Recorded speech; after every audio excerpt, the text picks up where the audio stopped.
Make the choice to begin anywhere in your life, and the journey has started. And along the way, be inspired.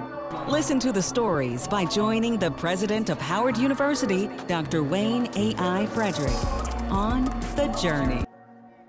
This time of year, students are preparing for internships and graduates are looking forward to their first day of work. Unfortunately, these plans have been put on hold. Students are gathering information on taking the proper steps for their future. Parents are looking to support them in every way possible. And here at Howard University's Career Center is here to provide support to those students as well, pointing them in the right direction. Hello, my name is Dr. Wayne Frederick, and my guest today on The Journey is Kim Wells, Executive Director of Executive Education Career Center of Excellence in the School of Business at Howard University. Welcome, Kim. How are you? Good. Thank you for having me, Dr. Frederick. Thanks for taking some time out to talk to us about a very important topic. But before we get into that, tell me a little bit about your own educational background and what it was like on your first job search. Sure. So I did my undergrad at the College of New Jersey, and that first job search was actually supported by working in the Career Center for 4 years. So I was around a lot of the professionals and got a lot of great support and advice from the team and my faculty, et cetera, at the time. I also had done interns, so I did some work. My mother had worked at IBM, so I did some work there. Also, I had worked at Educational Testing Service in Princeton, so that also helped me when it was time to go forward into the marketplace. Originally, I worked at Educational Testing, and that was until I came to Howard University, which was my dream school. And I was always excited about Howard. Coming from Princeton, New Jersey, Howard was the university. We called it the Black Ivy. My grandmother's oldest brother was an alum from the 40s, and that was really my goal. So when I came to Howard, I majored in my master's was in organizational communications. And I specialized in organizational performance, as well as did a lot of work around HR development and instructional design. So those prepared me very well. I went into originally with some boutique consulting firms. That again was through the support of Sam Hall, who was legacy. He actually launched career services at Howard University and his support, as well as alum from the university. So it was a combination of networking, strategy. And you mentioned Princeton, New Jersey as home. Yes. What was it like growing up in Princeton, New Jersey? It was interesting. I grew up in a section of Princeton that was referred to as the Witherspoon Corridor, or Black Princeton. And so historically, that community supported the university. So a number of people worked on campus. A number of people were always engaged with the campus. So, I mean, we were always in the shadows of the university, always able to go into lectures. As a paper boy in Princeton, I had professors as mentors as a young person, so it was very interesting. Also, running into people constantly. I remember a young Eric Dyson as a young person. And so it was a fascinating place. And my mother grew up right down the street from Paul Robeson. And so our families back in the day knew each other. So I didn't know him, obviously, but it was just a fascinating place. But it also encouraged you to pursue educational pursuits as a professional and as a person. And I realized the power of education and learning at a young age, but wanted to really be a part of it with our community. And that is what led me eventually to Howard University.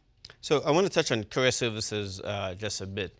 The first female provost at the university is someone that you obviously knew well, Dr. Caldwell Colbert. Yes. And tell me a little bit about that relationship and the capacity in which you knew Dr. Caldwell Colbert.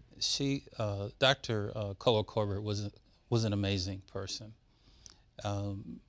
When I was a young consultant at Booz Allen Hamilton, she heard of me through Sam Hall, and she was looking at the time to find ways to really transform what we were doing at the university at the time in career services. So she asked Mr. Hall to reach out to me. I had did a lot of work at Booz Allen Hamilton, other firms such as Vantage Consulting around performance centers. And we met. She met with me for 3 hours. And it was one of the most personable, just encouraging and empowering conversation I ever had. She was all about our students, all about the success of our students, and was just looking for new ways to enhance career services and to deliver career services at the university. So I was extremely fortunate to have an early relationship with her. So let's spend a little time talking about university career services. That means a lot of different things on a lot of different campuses, and even on this campus, depending on if you're in the School of Business versus the College of Nursing and Allied Health, it could mean something very different. Yes. But with our students right now, in the middle of this pandemic, thinking about jobs and thinking about their future in the short term, first give us a good, clear view of how you see university career services. Career services is a critical point for the development of our graduates and our students. It's preparing them from usually their freshman year all the way up through graduation and even beyond to be excellent in their fields of endeavor. I think today career services is more than just teaching about resumes and cover letters. It's really how to engage in the workplace. It's how to position yourself for opportunities. Career services is also about integrating today's technologies. So you need mobile apps, you need handshakes, you need to utilize these tools as well as familiarize yourself and be trained on how to engage through virtual interviewing. We're going to be doing a session this week on how to participate in a virtual internship. So the role has changed, it's evolved. And I think we're doing a fine job here at the university. So you mentioned handshake. So for the uninitiated Okay. who may be listening, describe how that works in modern day interaction with employers. Handshake is a great tool for students. It's a portal for students that can get information on how to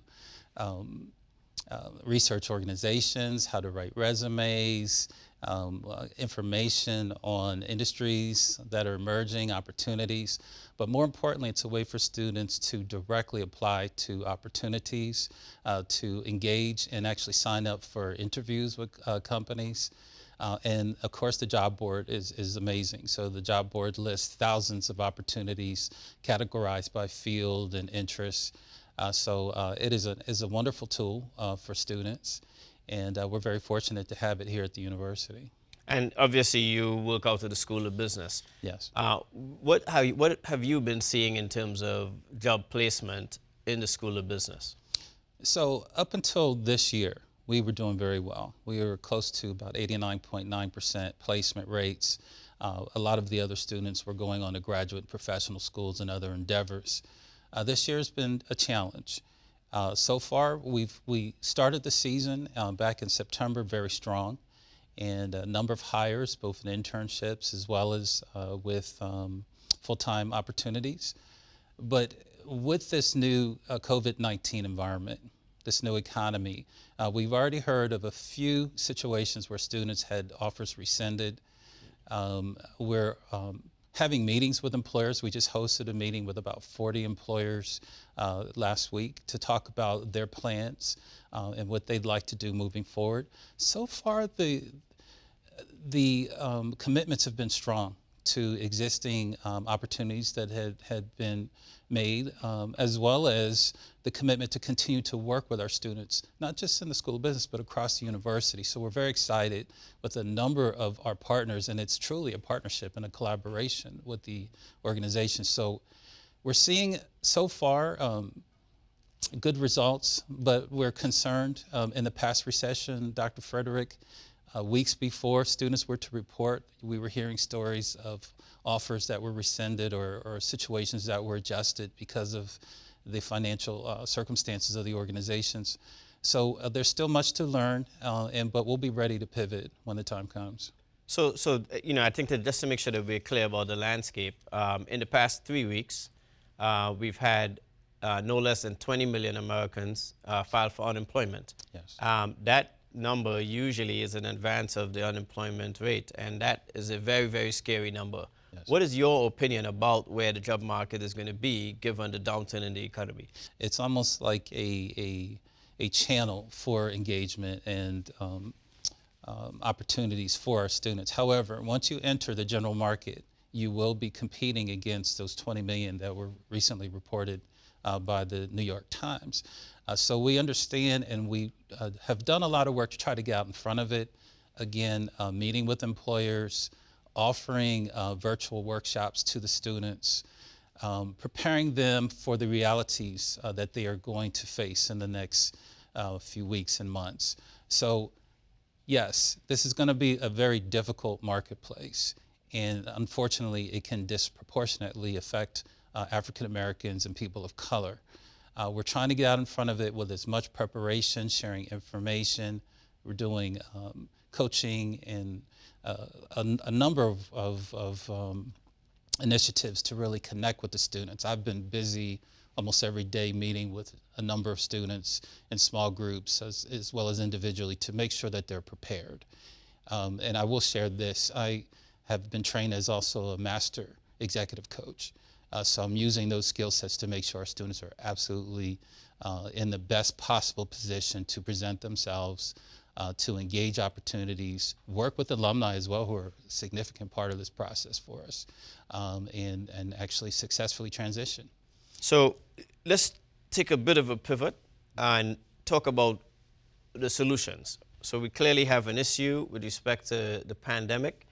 We are going to have challenges as we move forward in trying to make sure that students get placement, Yes. Primarily for employment, but also those internships are critical. So you mentioned virtual internship. So let's Yes. start with that first. Sure. What exactly will the virtual internship look like? So virtual internships are not new. We've seen them over the years where organizations that were looking to engage with talent around the world in different types of scenarios. This was a way to connect and really to work together and to really engage with new and rising talent. Also, virtual workplaces are not new. I think a lot of the employers, many of which pivoted very quickly within the last month to start to develop these virtual internship opportunities, pulling from past experience, past capabilities. And so far we're hearing very good things. Many of the employers will be working with students certainly virtually, using some of the different services like Microsoft Teams and Zoom and a lot of the services we're using today. And they're very planned out. So there will be greetings and engagement with their supervisors. There will be meetings and projects with stakeholders and different professionals within the organization. They will still have opportunities to present in front of senior leaders in the organizations. And there's just a whole series of activities that are professional development related that will be delivered via social means or virtual means. So far it sounds very promising. The employers have shared one thing they'd like students is just to be comfortable in that virtual workspace, in that virtual environment. And so we're trying to get out in front of that as well, as to prepare students for how to engage. So staging where you're going to be working from every day and not have, do it from the bathroom and things that we've heard in the past. But also really how do you connect and make it feel real, connect personally with the people that you're working with. And so far we're seeing good things. Our students have been experienced in virtual interviewing in the past as well. So we've done work around that. So now it's just to put the whole package together. How do you do this for a 2.5-month period, 3-month period? And so we're getting great support from the employers as well, who are part of the coaching process, as well as we're doing a great deal of work at the university. Now, it's obviously a different work environment. So many of us are working from home now. A lot of people are thinking may become more of the new normal, whatever that is. So with that in mind, what types of advice would you give those who are looking for jobs in particular, Sure. who right now, given the unemployment rate, given the downturn in the economy, have got to be concerned? Yes. What type of solutions would you propose and what type of tactics they should be employing in order to try to secure employment in this environment? Absolutely. So first thing is to do your homework. Study the marketplace, study the trends. What new opportunities are emerging in the marketplace today? And a lot of that is just to follow what's happening in the pandemic. So you'll see opportunities in and around the business, the administration of, say, healthcare services, telehealth, various other types of opportunities to manage these operations, which have had to be very agile themselves. So there's a great deal of opportunities across all majors, all types of areas of expertise for professionals. Also, looking at the new rising digital marketplace for opportunities.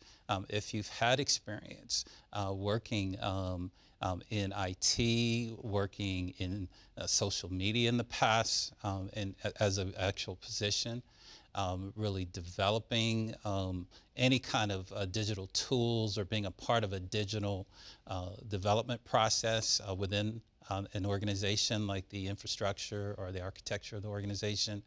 This is a great market for you as well. Also, we're seeing great opportunities in areas such as retail delivery centers, such as Amazon we've heard about, but also a number of other retail leaders are looking for a full new support of their ecosystem, everything from the managers to the technicians to the delivery people. So there's great opportunities there as well. Also, in places that might surprise some people, the alcohol industry looking for drivers, supporters.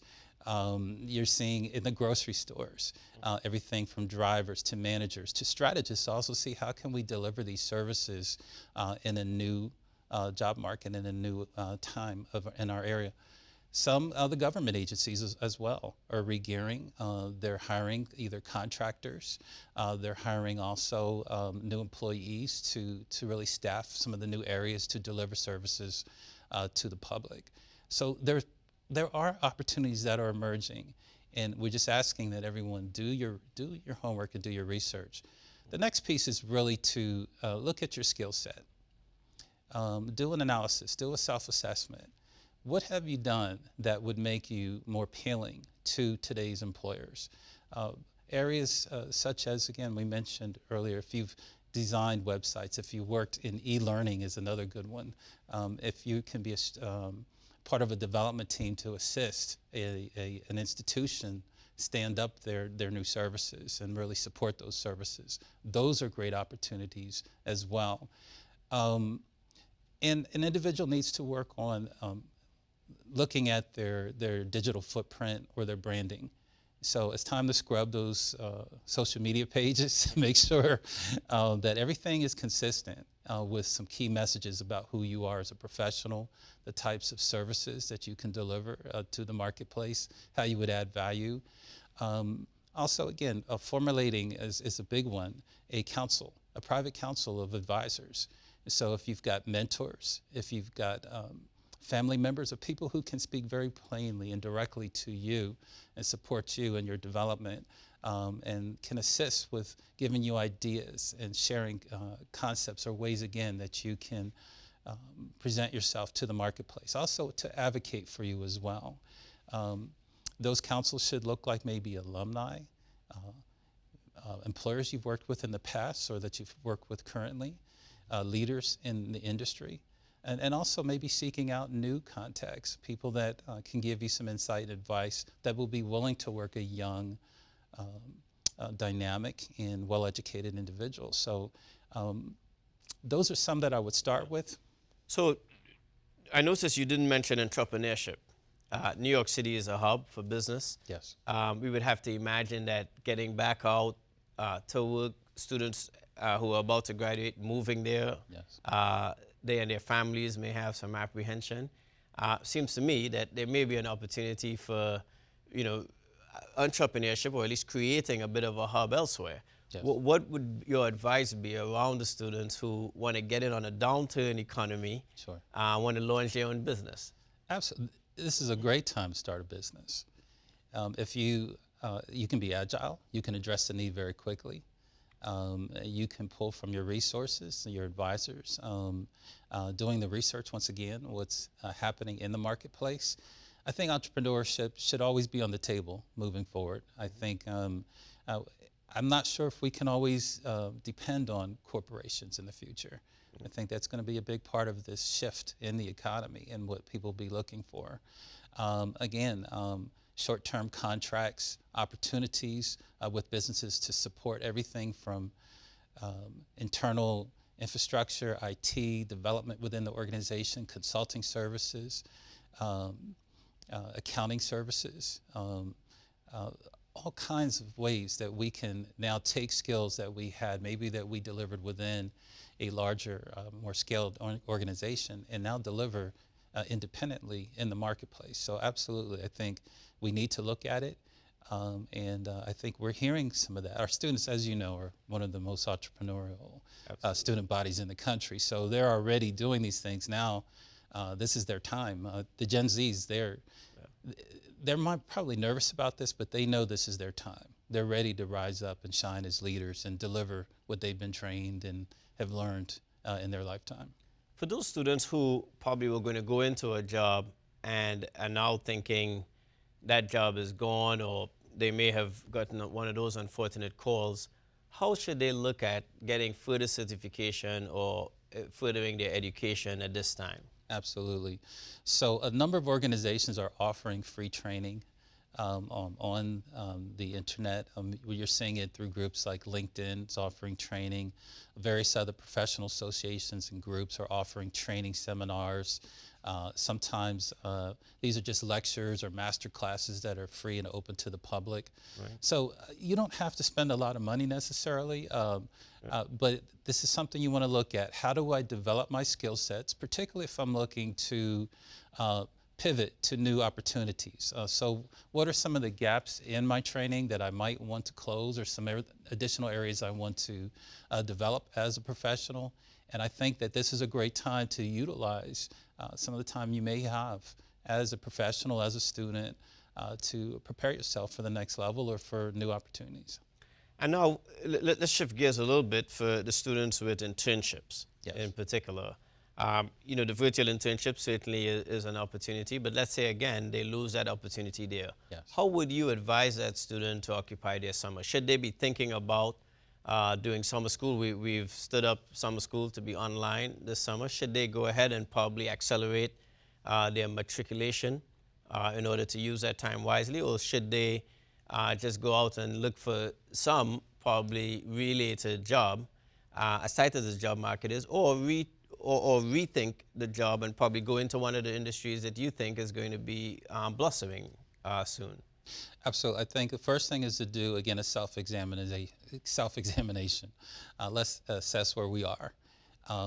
Also, you can be powerful as a professional in new industries, doing new things, and influential. It doesn't have to be in those markets or in those industries that we were targeting in just a couple of months ago. So I think a student that maybe is looking at an internship situation that maybe was rescinded, unfortunately, it's frustrating. It's real. It's not unique to, we're trying to share with the students, to you as a student, or doesn't reflect you as a professional, but this is our new norm. We recommend that you quickly pivot, empower yourself, talking to others, doing your research, and let's look at these other opportunities. Sure. So whether they be, again, creating opportunities for yourself, I do agree with you. Continuing with your education could be a great way to utilize the time. Summer school, maybe taking additional classes, maybe in areas that you hadn't considered before, or areas that will support your new strategy. Sure. What about for the students who don't typically have internships? They don't typically are being employed by, major corporations. What about the musicians and those in fields and areas where there may be a different path? What would you advise those where maybe the traditional corporate model of career services and employment is not something that they even participate in, but the downturn in economy is going to affect them the same way? Correct. And some of these industries like entertainment have been affected. So it's a challenge. However, perfect your craft. Continue to work hard, say as a musician. Continue to study the entertainment industry, to continue to study entertainers. Utilize technology, which can be a benefit to you. Go on to various sites, study how you can, the development opportunities and areas or ways that you can develop yourself and your craft.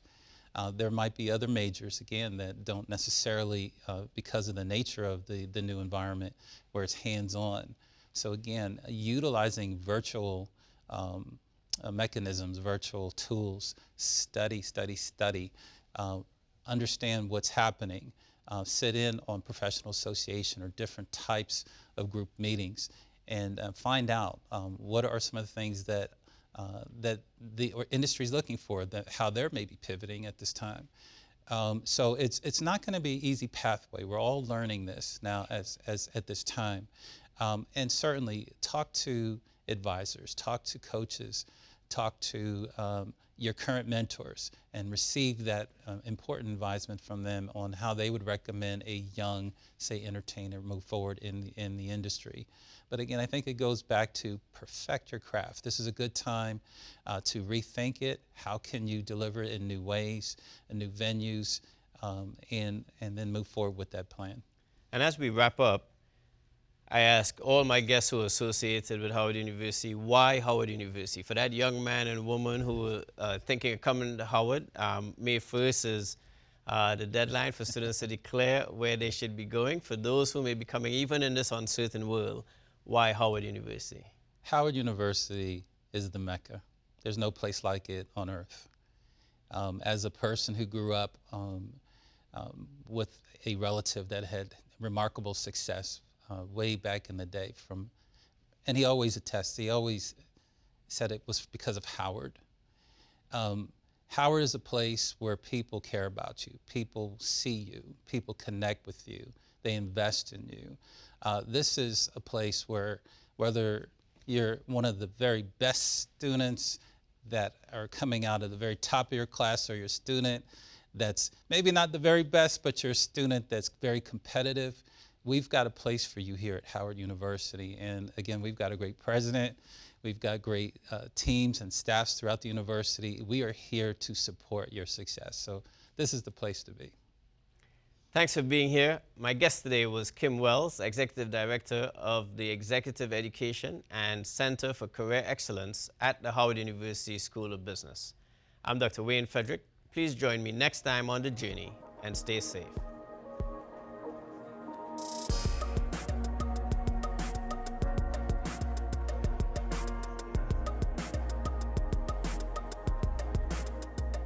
This program was produced by WHUT, Howard University Television, and made possible by contributions from viewers like you. Thank you.